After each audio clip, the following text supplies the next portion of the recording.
Here it is true that most people are unaware of this very ordinary and minor matter, the reason why the priests remove their hair and wear linen garments.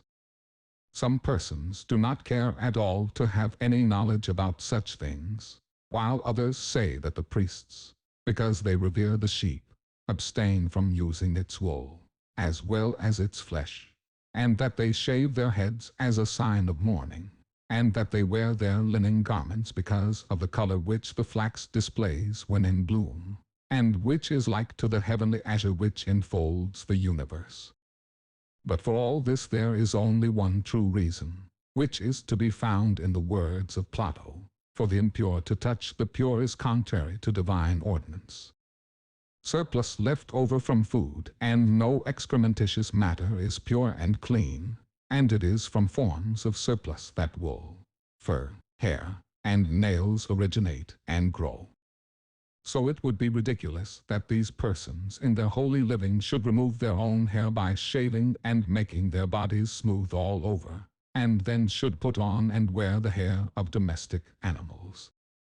We should believe that when Hesiod said, "Cut not the sear from the green when you honor the gods with full feasting, paring with glittering steel the member that hath the 5 branches," he was teaching that men should be clean of such things when they keep high festival, and they should not amid the actual ceremonies engage in clearing away and removing any sort of surplus matter.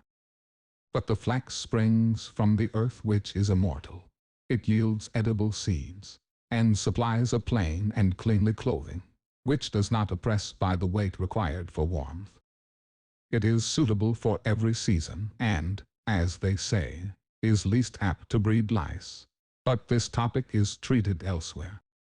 The priests feel such repugnance for things that are of a superfluous nature that they not only eschew most legumes, as well as mutton and pork, which leave a large residuum, but they also use no salt with their food during their periods of holy living. For this they have various other reasons, but in particular the fact that salt, by sharpening the appetite, makes them more inclined to drinking and eating. To consider salt impure, because, as Aristagoras has said, when it is crystallizing many minute creatures are caught in it and die there, is certainly silly.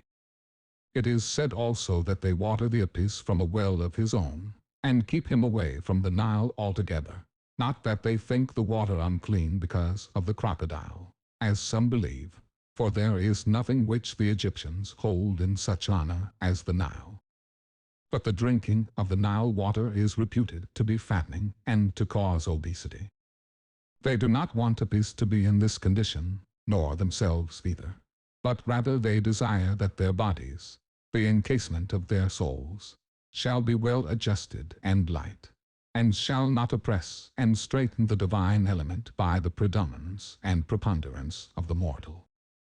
As for wine, those who serve the god in Heliopolis bring none at all into the shrine, since they feel that it is not seemly to drink in the daytime while their lord and king is looking upon them.